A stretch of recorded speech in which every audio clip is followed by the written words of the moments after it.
The King's Son Who Feared Nothing. A Fairy Tale by the Brothers Grimm. There was once a king's son who was no longer content to stay at home in his father's house. Since he had no fear of anything, he thought, I will go forth into the wide world, where time will not seem long to me, and I shall see wonders enough. So he took leave of his parents and went forth, traveling from morning till night, without caring where the path led him. It came to pass that he arrived at the house of a giant. As he was so tired, he sat down by the door and rested. As he let his eyes roam here and there, he saw the giant's playthings lying in the yard. These were a couple of enormous balls and ninepins as tall as a man. After a while, he fancied setting the ninepins up, rolled the balls at them, and screamed and cried out when the ninepins fell, having a merry time. The giant heard the noise, stretched his head out of the window, and saw a man who was not taller than others playing with his ninepins. "Little worm," he cried, "why art thou playing with my balls? Who gave thee the strength to do it?" The king's son looked up, saw the giant, and said, "O thou blockhead, thou thinkest indeed that thou alone hast strong arms. I can do everything I want to do." The giant came down and watched the bowling with great admiration, saying, "Child of man, if thou art one of that kind, go and bring me an apple from the tree of life." "What dost thou want with it?" said the king's son. "I do not want the apple for myself," answered the giant, "but I have a betrothed bride who wishes for it. I have traveled far about the world and cannot find the tree." "I will soon find it," said the king's son, "and I do not know what is to prevent me from getting the apple down." The giant said, "Thou really believest it to be so easy. The garden in which the tree stands is surrounded by an iron railing, and in front of the railing lie wild beasts, each close to the other, and they keep watch and let no man go in." "They will be sure to let me in," said the king's son. "Yes, even if thou dost get into the garden and seest the apple hanging on the tree, it is still not thine. A ring hangs in front of it, through which anyone who wants to reach the apple and break it off must put his hand, and no one has yet had the luck to do it." "That luck will be mine," said the king's son. Then he took leave of the giant and went forth over mountain and valley, through plains and forests, until at length he came to the wondrous garden. The beasts lay around it, but they had put their heads down and were asleep. They did not awake when he approached them, so he stepped over them, climbed the fence, and got safely into the garden. There, in the very middle of it, stood the tree of life, and the red apples shone upon the branches. He climbed up the trunk to the top, and as he was about to reach for an apple, he saw a ring hanging before it. He thrust his hand through it without any difficulty and gathered the apple. The ring closed tightly on his arm, and all at once he felt a prodigious strength flowing through his veins. When he had come down again from the tree with the apple, he did not climb over the fence, but grasped the great gate. He had no need to shake it more than once before it sprang open with a loud crash. He went out, and the lion, which had been lying down before, was awake and sprang after him, not in rage and fierceness, but humbly following him as its master. The king's son took the giant the apple he had promised him and said, "Seest thou, I have brought it without difficulty." The giant was glad that his desire had been so soon satisfied, hastened to his bride, and gave her the apple for which she had wished. She was a beautiful and wise maiden, and as she did not see the ring on his arm, she said, "I shall never believe that thou hast brought the apple until I see the ring on thine arm." The giant said, "I have nothing to do but go home and fetch it," and thought it would be easy to take away by force from the weak man what he would not give of his own free will. He therefore demanded the ring from him, but the king's son refused. "Where the apple is, the ring must be also," said the giant. "If thou wilt not give it of thine own accord, thou must fight with me for it."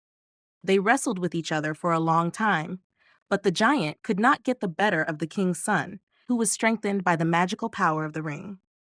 Then the giant thought of a stratagem and said, "I have got warm with fighting, and so hast thou. We will bathe in the river and cool ourselves before we begin again." The king's son, who knew nothing of falsehood, went with him to the water, and pulled off with his clothes the ring also from his arm, and sprang into the river. The giant instantly snatched the ring and ran away with it, But the lion, which had observed the theft, pursued the giant, tore the ring out of his hand, and brought it back to its master. Then the giant placed himself behind an oak tree, and while the king's son was busy putting on his clothes again, surprised him and put both his eyes out. Now the unhappy king's son stood there, blind and unsure of how to help himself. Then the giant came back to him, took him by the hand as if he were someone who wanted to guide him, and led him to the top of a high rock. There he left him standing, thinking, "Just 2 steps more, and he will fall down and kill himself, and I can take the ring from him." However, the faithful lion had not deserted its master. It held him fast by the clothes and drew him gradually back again. When the giant came and wanted to rob the dead man, he saw that his cunning had been in vain. "Is there no way, then, of destroying a weak child of man like that?" he angrily said to himself, and seized the king's son, leading him back again to the precipice by another way. But the lion, which saw his evil design, helped its master out of danger here also. When they had got close to the edge, the giant let the blind man's hand drop and was going to leave him behind alone. The lion then pushed the giant, causing him to fall and be dashed to pieces on the ground. The faithful animal again drew its master back from the precipice and guided him to a tree by which flowed a clear brook. The king's son sat down there, but the lion lay down and sprinkled the water in his face with its paws. Scarcely had a couple of drops wetted the sockets of his eyes than he was once more able to see something, and remarked a little bird flying quite close by, which wounded itself against the trunk of a tree. On this, it went down to the water and bathed itself therein, and then it soared upwards and swept between the trees without touching them, as if it had recovered its sight again. Then the king's son recognized a sign from God and stooped down to the water, washing and bathing his face in it. When he arose, he had his eyes once more, brighter and clearer than they had ever been. The king's son thanked God for his great mercy and traveled with his lion onwards through the world. Upon arriving before a castle which was enchanted, it came to pass that he saw a maiden of beautiful form and fine face standing in the gateway, though she was completely black. She spoke to him and said, "Ah, if thou couldst but deliver me from the evil spell which is thrown over me." "What shall I do?" said the king's son. The maiden answered, "Thou must pass 3 nights in the great hall of this enchanted castle, but thou must let no fear enter thy heart. When they are doing their worst to torment thee, if thou bearest it without letting a sound escape thee, I shall be free. Thy life they dare not take." Then said the king's son, "I have no fear. With God's help I will try it." So he went gaily into the castle, and when it grew dark, he seated himself in the large hall and waited. Everything was quiet, however, till midnight, when all at once a great tumult began, and out of every hole and corner came little devils. They behaved as if they did not see him, seated themselves in the middle of the room, lighted a fire, and began to gamble. When one of them lost, he said, "It is not right. Someone is here who does not belong to us. It is his fault that I am losing." "Wait, you fellow behind the stove, I am coming," said another. The screaming became still louder, so that no one could have heard it without terror. The king's son stayed sitting quite quietly, and was not afraid, but at last the devils jumped up from the ground, fell on him, and there were so many of them that he could not defend himself from them. They dragged him about on the floor, pinched him, pricked him, beat him, and tormented him, but no sound escaped from him. Towards morning they disappeared, and he was so exhausted that he could scarcely move his limbs. But when day dawned, the black maiden came to him. She bore in her hand a little bottle, wherein was the water of life wherewith she washed him, and he at once felt all pain depart and new strength flow through his veins. She said, "Thou hast held out successfully for 1 night, but 2 more lie before thee." Then she went away again, and as she was going, he observed that her feet had become white. The next night the devils came and began their gambols anew. They fell on the king's son, and beat him much more severely than the night before, until his body was covered with wounds. But as he bore all quietly, they were forced to leave him, and when dawn appeared, the maiden came and healed him with the water of life. And when she went away, he saw with joy that she had already become white to the tips of her fingers. Now he had only 1 night more to go through, But it was the worst. The hobgoblins came again. "Art thou there still?" cried they. "Thou shalt be tormented till thy breath stops." They pricked him and beat him, threw him here and there, and pulled him by the arms and legs as if they wanted to tear him to pieces, but he bore everything and never uttered a cry.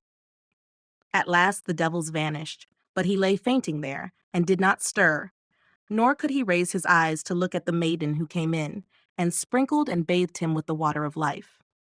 But suddenly he was freed from all pain and felt fresh and healthy, as if he had awakened from sleep. And when he opened his eyes, he saw the maiden standing by him, snow white and fair as day. "Rise," said she, "and swing thy sword 3 times over the stairs, and then all will be delivered." And when he had done that, the whole castle was released from enchantment, and the maiden was a rich king's daughter. The servants came and said that the table was already set in the great hall, and dinner served up. Then they sat down and ate and drank together, and in the evening the wedding was solemnized with great rejoicings. 122. The Herb Donkey. Once upon a time, there was a young hunter who went into the forest for a walk. He had a fresh and cheerful heart, and as he walked along, whistling, an old ugly crone approached him and said, "Good day, dear hunter. You seem merry and joyful, but I am hungry and thirsty. Please give me some alms." The hunter took pity on the poor crone, reached into his pocket, and gave her something according to his means.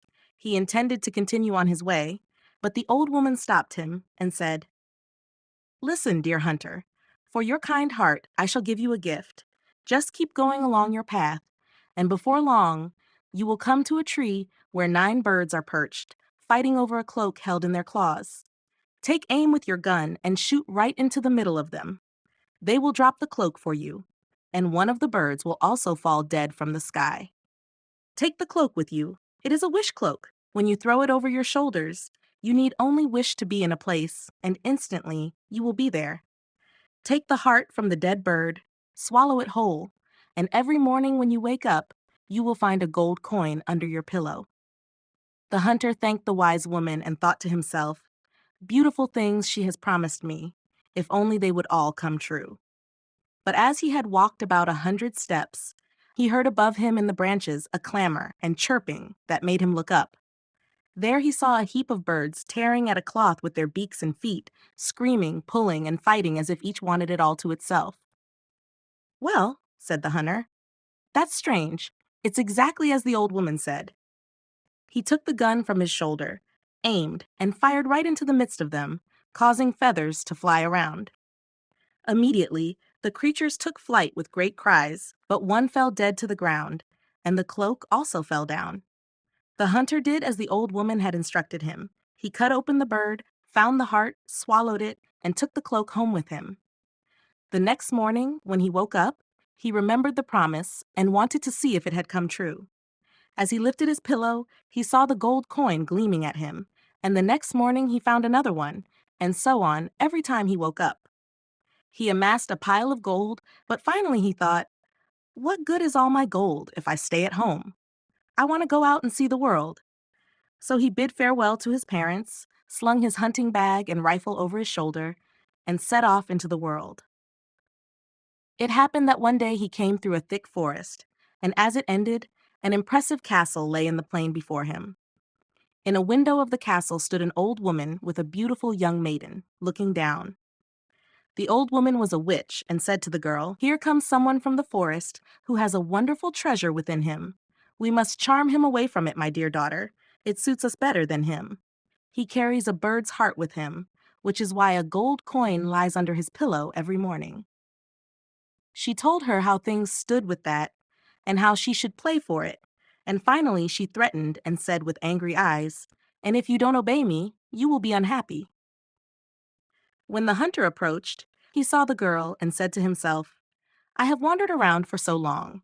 I want to rest for a while and stay in that beautiful castle. After all, I have plenty of money." Actually, however, the reason was that he had thrown an eye on the beautiful image.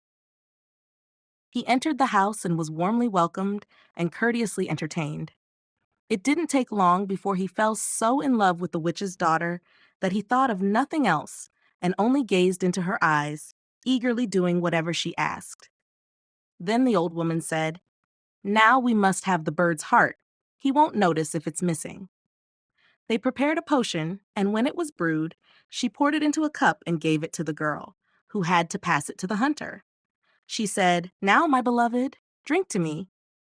He took the cup, and as he swallowed the potion, he tore the bird's heart from its body. The girl had to secretly dispose of it and then swallow it herself because the old woman desired it. From then on, he found no more gold under his pillow, but it lay under the girl's pillow, where the old woman retrieved it every morning. But he was so in love and infatuated that he thought of nothing else but passing the time with the girl. Then the old witch said, "We have the bird's heart, but we must also take away the wishing cloak from him." The girl replied, "Let's leave that for him. He has already lost his wealth." The old woman became angry and said, "Such a cloak is a marvelous thing, rarely found in the world. I must have it." She gave the girl instructions and warned her that if she didn't obey, it would go badly for him. So the girl did as the old woman commanded, stood once at the window, and gazed into the vast landscape as if she were utterly sad. The hunter asked, "Why do you stand there so sadly?" "Oh, my dear," came the reply, "across there lies the Garnet Mountain where precious gemstones grow. I desire them so much that when I think of them, I am completely sad, but who can fetch them? Only the birds that fly can get there, never a human." "Do you have anything else to complain about?" said the hunter. "I will soon take the sorrow from your heart." With that, he took her under his cloak and wished himself over to Garnet Mountain, and instantly they both sat upon it. The noble gemstones shimmered from all sides so beautifully that it was a joy to behold, and they gathered the most beautiful and precious pieces together. However, the old woman had used her witchcraft to make the hunter's eyes heavy. He said to the girl, "Let's sit down and rest for a while. I am so tired that I can no longer stand on my feet." So they sat down, and he laid his head in her lap and fell asleep. When he had fallen asleep, she removed the cloak from his shoulders and put it on herself, collected the garnets and stones, and wished herself home with them. But when the hunter had finished his sleep and woke up, he saw that his beloved had betrayed him and left him alone on the wild mountain. "Oh," he said, "how great is the treachery in the world!"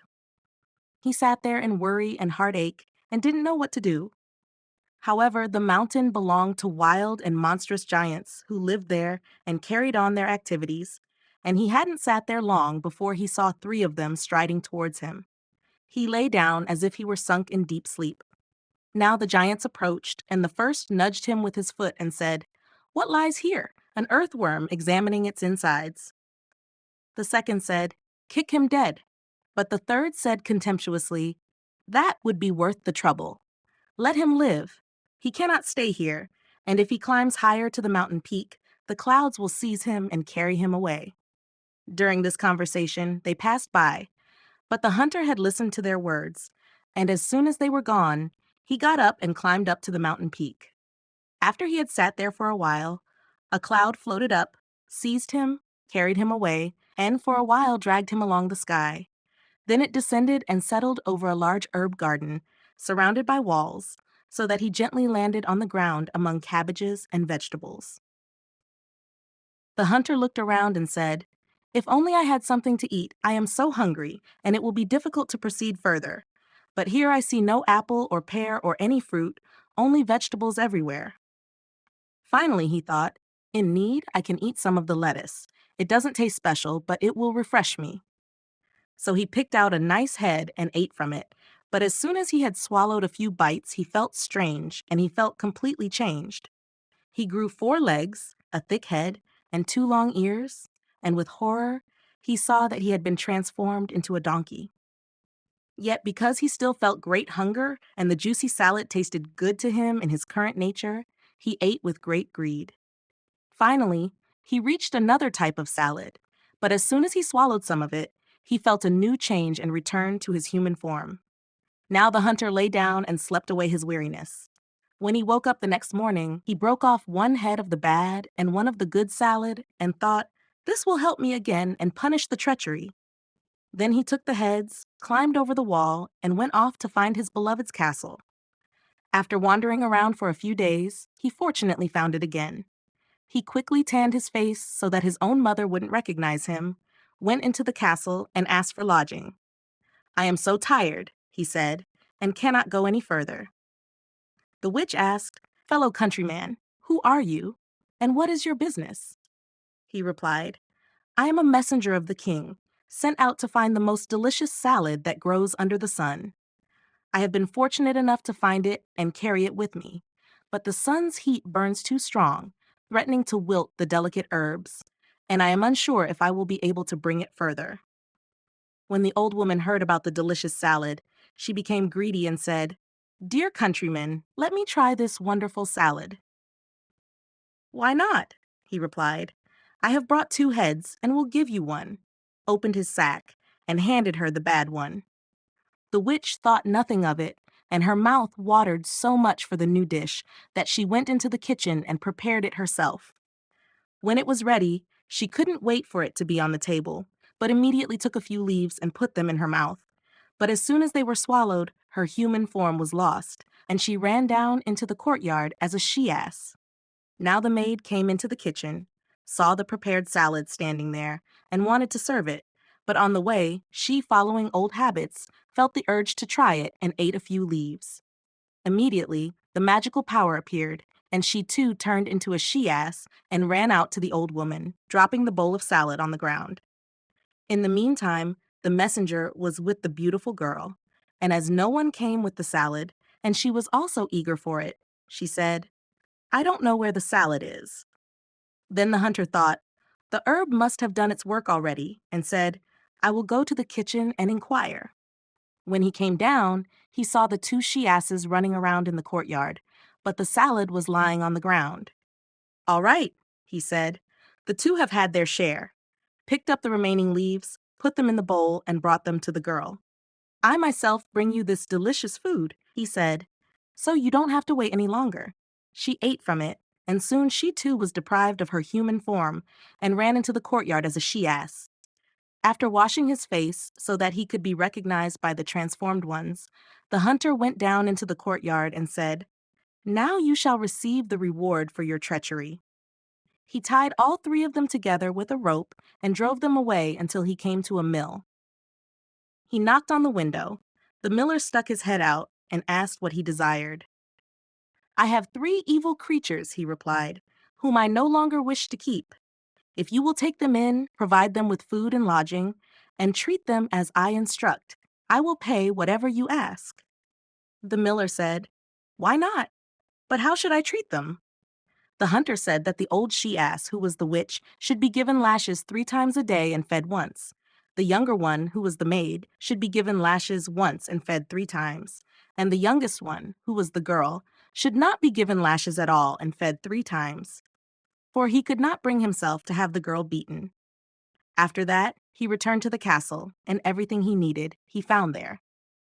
After a few days, the miller came and said he had to report that the old she-ass, who had only received lashes and was fed only once, had died. "The other 2," he continued, "have not died and are also fed 3 times, but they are so sad that it won't be long with them." The hunter felt pity, let go of his anger, and told the miller to bring them back.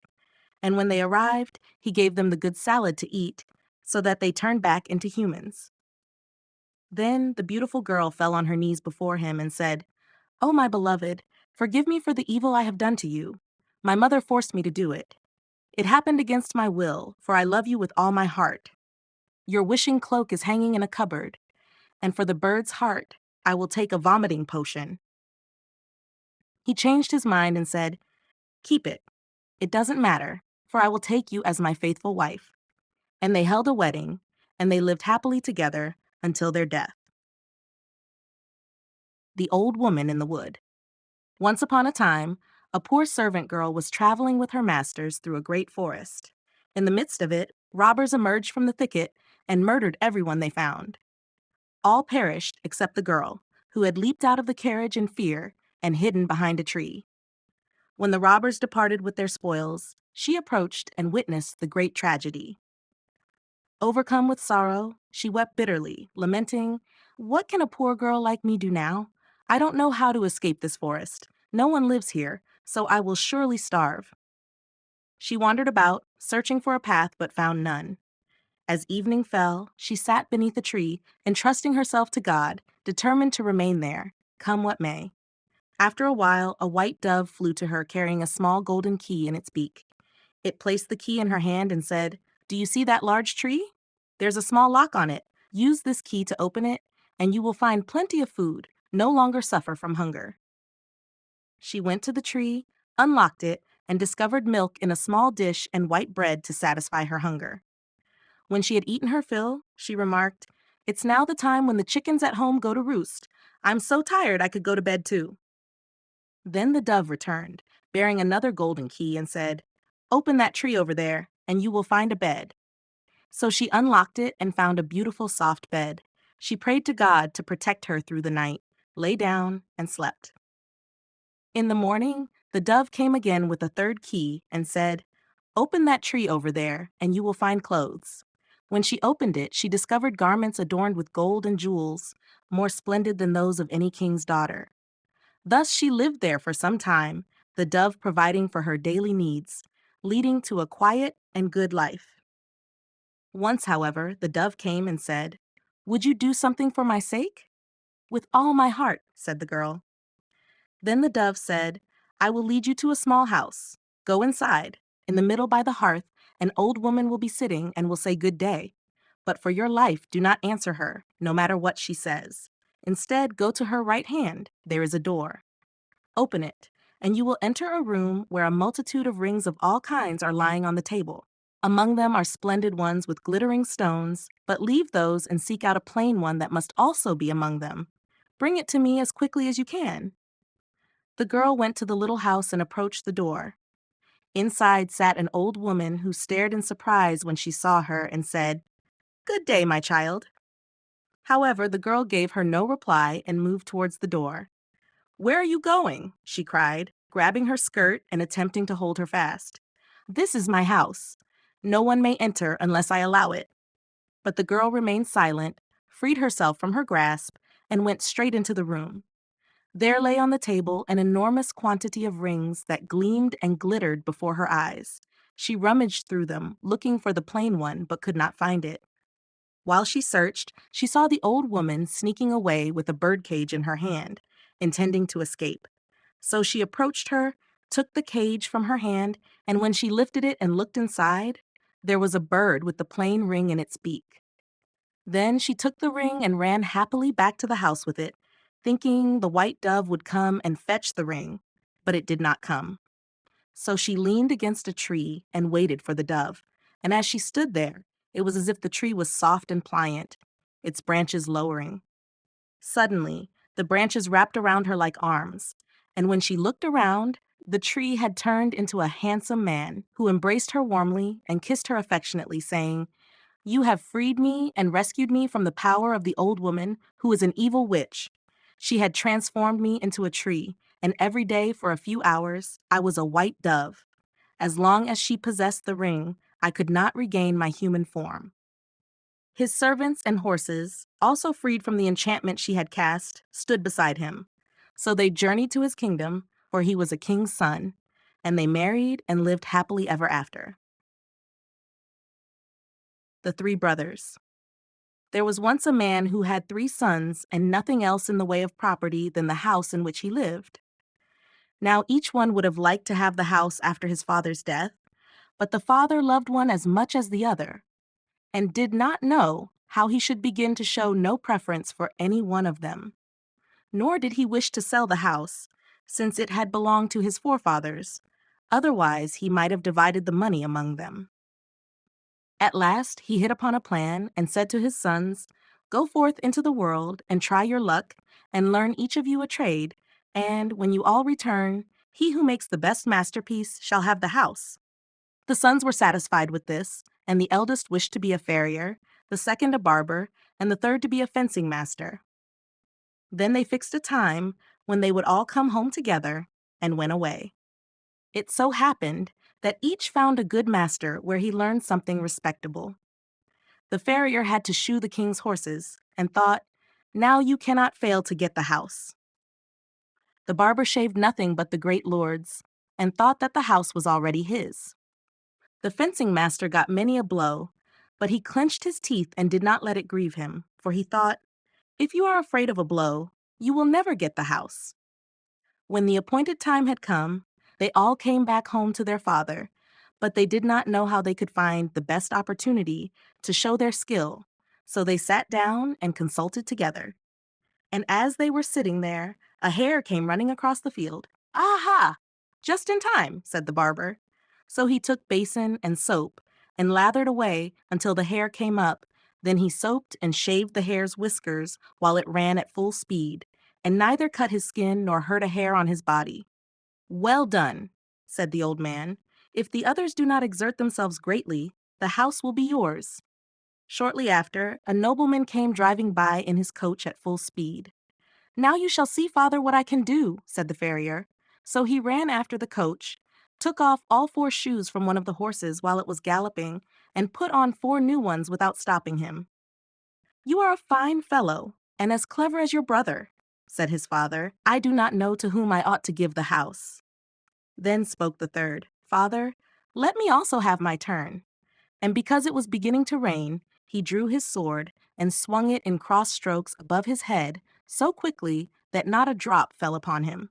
And when the rain grew heavier and heavier, and at last came down in torrents as if it were pouring from buckets, he swung his sword faster and faster, and remained as dry as if he were sitting under cover. When his father saw this, he was astonished and said, "You have made the best masterpiece. The house is yours." The other 2 brothers were satisfied with this, as had been agreed beforehand, and because they loved each other so much, they all 3 stayed together in the house and pursued their trades. And as they had learned them so well and were so skillful, they earned much money. So they lived happily together until they grew old, and when one fell ill and died, the 2 others grieved so much about it that they also fell ill and soon died after. And because they had been so skillful and had loved each other so much, all 3 were laid together in one grave.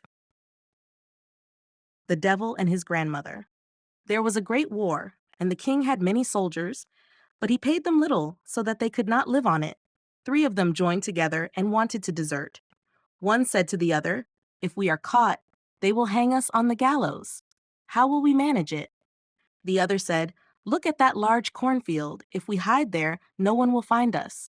The army cannot enter it and must march on tomorrow." They crawled into the corn, but the army did not move on. Instead, they remained lying all around it. They sat in the corn for 2 days and 2 nights and were so hungry that they almost died. If they went out, death was certain for them.